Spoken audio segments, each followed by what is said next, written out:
Good morning on a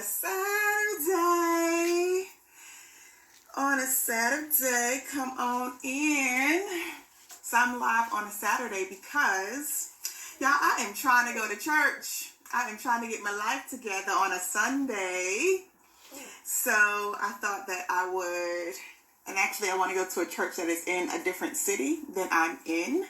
So I will have to be leaving home early, which means that I can't do my lives at 10 o'clock on a Sunday. So I'll do it on a Saturday before my client. So that is why I am on. It's like a little bit after 8:30 and I have a 9 o'clock. So I'm going to do this check-in really quickly so that I can get to my actual clients today. I hope that you are doing wonderfully. And I wanted to just chit-chat. I want to talk about so last week we talked a little bit about comparison, and I've been thinking about that all week. Actually, not all week, maybe the last couple of days. And so I thought that would be a good topic for today, just comparison. And comparison is first of all, comparison is something that is really, really natural and normal. And it's like a brain response because our brain is always scanning the environment to make sure that we're okay, to look and see where we are, what our current experience is, to see that it is okay compared to what's actually happening in the world. And so comparison is really just a normal brain response to life.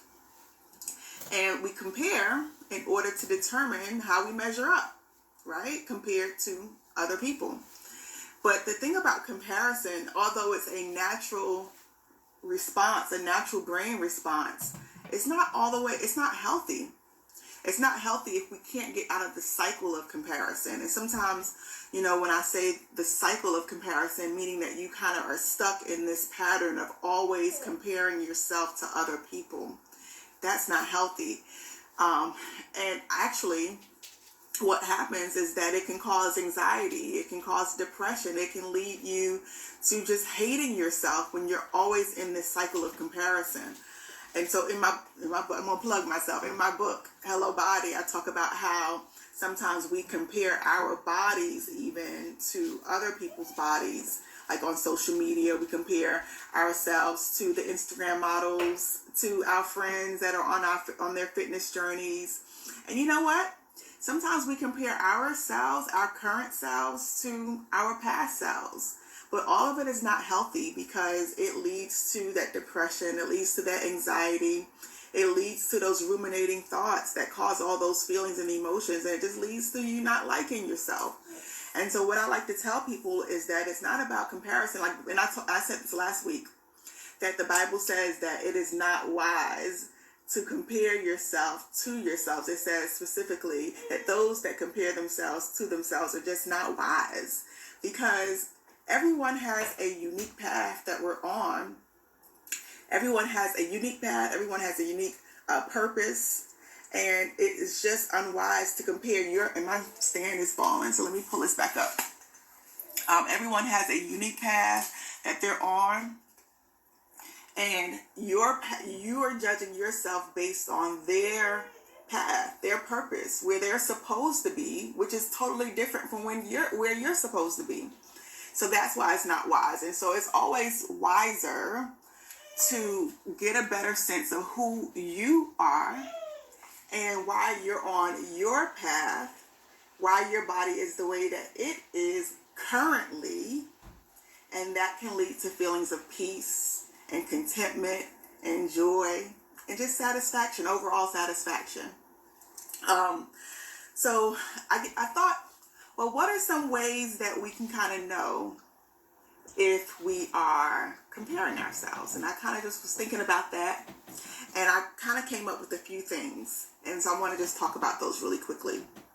So one of the biggest ways that you can know if you are kind of stuck in a cycle of comparison is when you have a general dissatisfaction with yourself, despite your best efforts. Like you might say things to yourself like, go harder. You might, you could be doing your best, like your absolute best. And despite your efforts, despite your absolute best, like despite the fact that you are giving it your 100%, your all, You're saying things to yourself like, you can do better, you can go harder. And it's not because you actually need to go harder. It's not because you're not maxing out your capacity. It's because you're judging where you are to where you perceive other people to be. And that's how it becomes toxic, when you start to do that part of it.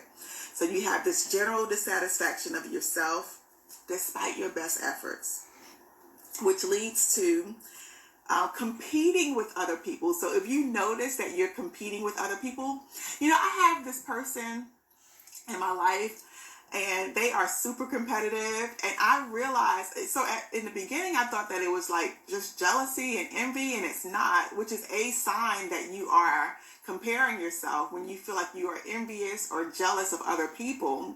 But for some people, it's not envy or jealousy. It actually is just them being competitive, which is also toxic.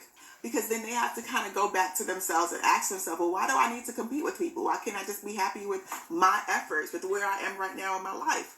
So those are some other signs to let you know if you are comparing. If you find yourself caught up in a cycle of really envious feelings, jealous feelings, especially after you scroll social media, because people putting all their best foot forward and their best lives ever, they're putting it all on social media. But those are ways that you know that you are caught up in comparison. So you're competing with other people, you're envious, you're jealous, you gotta outdo them, you gotta one up them. When you see them doing something, you gotta do better.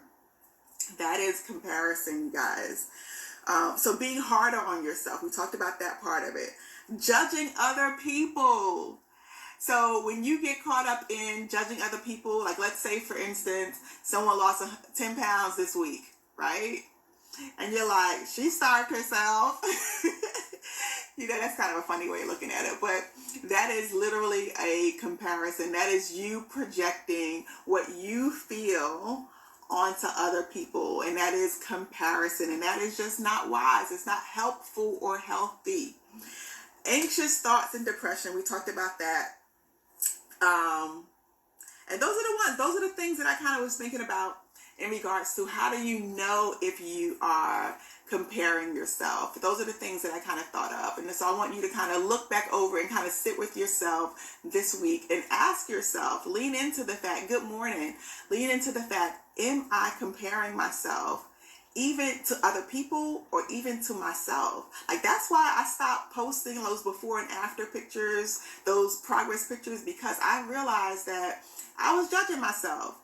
I was looking at my body where it is right now based on where it was, a year ago, and I wasn't happy, and I was comparing it, and it's not healthy because I just had a baby. So what sense is it for me to compare my non-having a baby body to my current baby body having self? That's not healthy. That leads to thoughts of hate. That leads to thoughts of depression. That leads to thoughts of anxiety, that I'm never going to get it right. That I'm going, so I had to stop that. I had to push the brakes on that. And so that's why I stopped doing it as much. I still do it sometimes, but I try to, be very, very mindful of what I'm doing. So I have a few more minutes. I have like 8 minutes before my client comes on.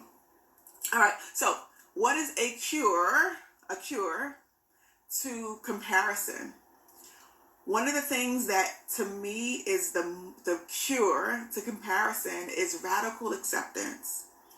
Radical acceptance is you just radically, boldly, audaciously accepting where you are right now without judgment, without feeling like you should be somewhere else, without, it's okay to notice where you are. It's okay to be in the moment and say, yeah, this is where I am. I may not enjoy it. I may not be satisfied with it right now. Like, that's okay. But it's okay also to accept it and to not put labels on yourself, to not judge yourself, to just accept where you are. And then just do the work to get to where you want to be. That's okay. That's healthier. That's a healthier way. But when we judge ourselves and when we say, put all those labels on ourselves, that's the problem. And so radical acceptance is the name of the game. When you're able to accept who you are, what you are, where you are, that empowers you and gives you the grace to actually move forward to where you want to be. So those are my thoughts on comparison. I hope that it was helpful for you. And let me just do a quick check-in. I still ain't lost my weight. Actually, I haven't really gotten on the scale, so I don't know if I've lost weight or not. I haven't gotten on the scale, but I didn't meal prep or anything like that. I am going to meal prep this week. I'm going to post it to my page that I meal prepped because I am trying to be amazing.